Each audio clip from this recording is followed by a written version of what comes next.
December 16th, the triumphant cheers died down in Europe. In the Christmas season of 1944, nobody was predicting that the war would end by Saturday night or a week from Wednesday.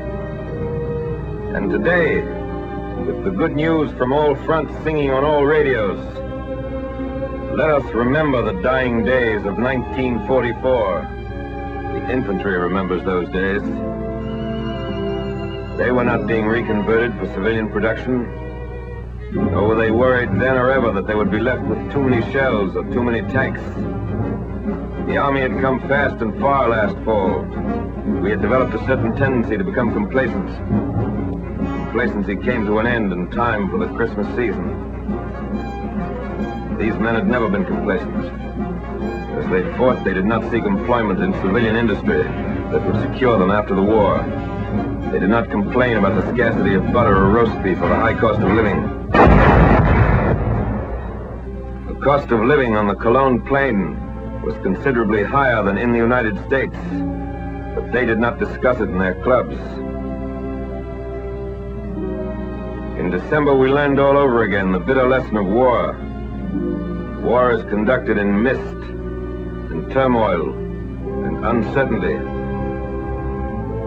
Victory comes on no silver platters. The enemy sells nothing cheaply. The enemy is resourceful, desperate.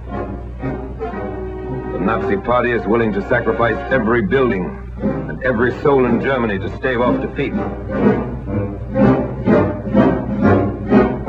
Reserves of men and materiel had been hoarded for the day of counterattack. Under cloudy skies, in close-hanging ground mists that defied aerial observation, the very much alive German army gathered its forces in the Forest Isles to strike one strong, decisive blow at the American army. New and refitted divisions were brought up under cover of fog, darkness, and forest. The fury of robot and rocket weapons was unleashed against our front.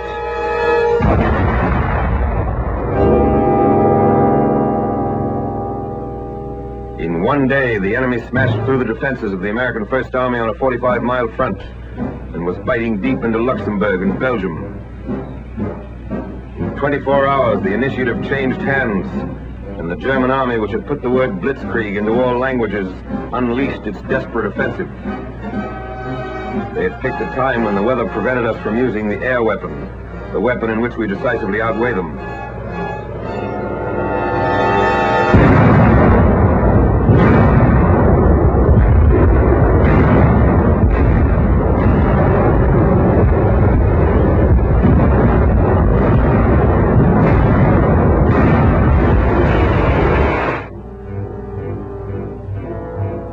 This film is being shown for the first time. It was captured from a German cameraman. He had taken it so that the German home front might gloat over the evidence of the success of Rundstedt's attack.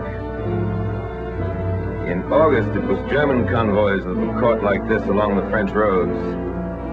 Now it was our convoys, ruined, burning where they'd been overrun. The sweat and iron of Detroit and Pittsburgh became the wreckage of Malmedy and Saint-Vite.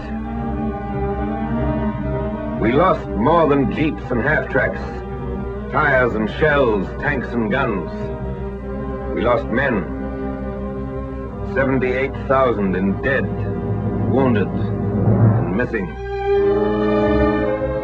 Unarmed and defenseless American prisoners, comrades of these men, fell to the machine guns of our enemies.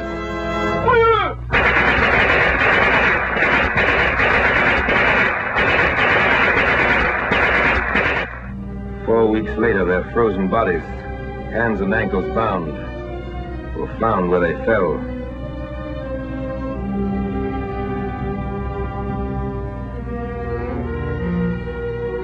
These Belgian enemies of the Third Reich, too, were unarmed and defenseless. Men who had not retreated since their arrival in Europe plodded back along the mean roads of winter Belgium. Convoys of trucks streamed to the rear with supplies that had been painstakingly accumulated at forward dumps. To stop counterattacks, huge new reserves of supplies are called for. Gallant American units, surrounded and cut off, fought in a sea of enemy armor.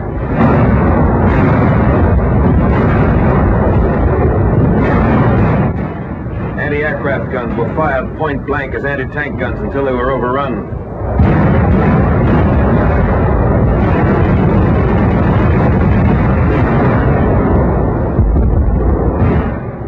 Cooks, bakers, quartermaster, and line of communications troops picked up their rifles and fought tenaciously against Nazi columns. The weather cleared and the Air Force took to the skies to bomb and strafe and fight the rejuvenated Luftwaffe to the ground.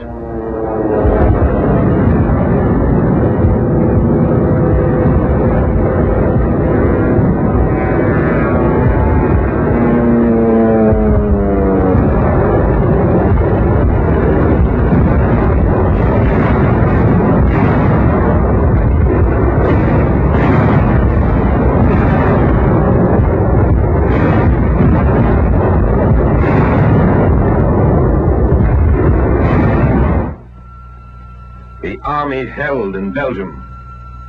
The attack was blunted, the spearhead stopped, the Nazi columns contained and thrown back by men who had flung themselves into the breach. In the wild gamble of war, a momentary equilibrium had been gained. The cost had been great, and there were no guarantees being issued on engraved paper on the Western Front that the time of counterattacks was over. Nor, despite the great victories in the Pacific, were there guarantees being issued that there would be no counterattacks against the many islands we'd won back. In the general uncertainty of war, one fact remains certain. The enemy is always dangerous. The enemy does not slack off.